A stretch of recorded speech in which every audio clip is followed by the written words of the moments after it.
자, 이번에는 함수가 서로 같은 거라고 얘기하는 내용에 대해서 설명을 해보면, 우리가 이전엔 예를 들어 y는 x라는 수식이 있었고 y는 x제곱이라는 수식이 있었다고 해보겠습니다.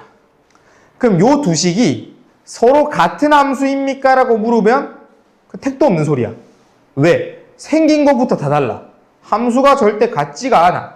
그럼 선생님, 요 f랑 g랑 같은 게 나올 수도 있잖아요. 그럼 그거는 어떤 뉘앙스냐면 x랑 x제곱이라고 하는 게 같다고 했을 때 x제곱 빼기 x는 0이 돼서 얼마? x가 0일 때, 1일 때. 이 말은 함수가 y는 x라고 하는 직선과 2차 함수가 있었을 때 이 그래프가 같다가 된 게 아니라 f1일 때 g1과 같은 거고 f0일 때 g0이 같아요. 즉 점에서 순서쌍이 서로 같은 겁니다. 교점이 되는 거예요 라고 하는 것 끝인 거야.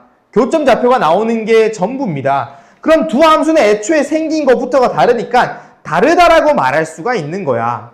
되니? 그런데 이제부터는 집합을 배움에 따라 함수를 다르게 적용을 했죠.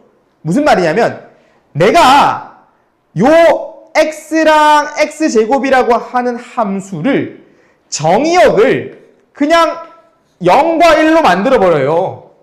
얘는 실수 전체에서 일어난 행위들이잖아. 실수 전체에서 일어난 내용들이란 말이야. 그럼 그거를 정의역을 이렇게 축약을 해서 제한해버리잖아요.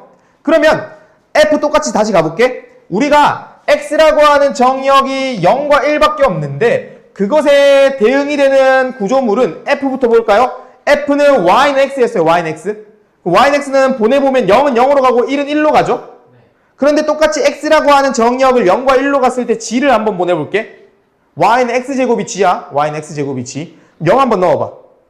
0 들어오고 1 한번 넣어봐. 어때? 위아래가 구별이 될 수 있어? 이거 지워볼게. 누가 x고 누가 x제곱인지 알아 몰라? 서로 같은 함수야 이게. 그러니까 이제부터 서로 같은 함수는 어떻게 말해줄 수 있냐면 이전에 있었던 일들은 대부분이 실수 전체에서 이루어지는 내용들이기 때문에 그래프와 그래프의 관계, 는을 써서 교점을 찾는 것이 중요한 포인트가 된 건데 이제부터 집합에서는 다시 함수에서는 서로 같은 함수라고 불러줄 수 있는 상황들을 꼭 교점의 좌표 말고도 다른 상황으로도 많이 연출할 수가 있는 거예요. 어떻게? 집합이 다시 정의역이라는 집합이 제한되어서 되니? 그러면 결국 그 정의역이 제한된 집합의 형태로서 말을 한다면 그 서로 같은 함수를 어떤 식의 구조물로 생각을 하면 되냐면 그 정의역에 있는 원소가 대응되고 있는 모습 꼬라지들을 전부 다 같게 만들어주면 돼. 화살 표시가 동일하게 진행되면 된다고. 그러면 그냥 서로 같은 함수가 된다고요. 이해합니까? 그럼 그놈의 구조물에서 현재 정의역 x라고 하는 집합은 어떻게 만들어졌냐면 1과 3이래.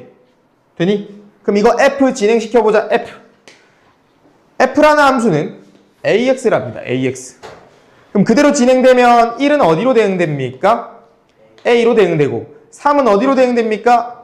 3a가 되죠? 그럼 여기 옆에 x라고 하는 1과 3은 동일한데 이번에는 g를 대응시켜볼게. g를 대응시켜보자. 그럼 g는 어떻게 됐니? 1 플러스 b가 됐고 b 플러스 1도 괜찮아. 3은 어떻게 됐어? 9 플러스 b가 됐네. 근데 이거 두 개가 서로 같은 거라고 얘기해 줄 수 있다면 대응하고 있는 구조가 똑같아야 된다고. 대응하고 있는 구조가. 그러면 1이라는 거는 a로 대응됐으니까 1이라는 게 a가 대응이 되려면 요 놈이 a가 되면 되겠네. 그치? 그 다음에 3은 3a로 대응됐으니까 요 놈이 3a가 되면 되겠네. 됐나요? 그래서 이 두 개를 연립시킬 겁니다. 연립하면 돼. 그래서 요 a 자리에 b 플러스 1을 요대로 샥 넣어볼까? 그럼 9 플러스 b는 3 플러스 3b 되나요? 그러면 이항 해서 2b는 6이 돼서 b는 3 됐네. b가 3이니까 a는 얼마? 4 됐네. 그래서 A는 4, B는 3이 서로 같은 함수로 만들어내는 AB 값이 되는 겁니다. 되었나요?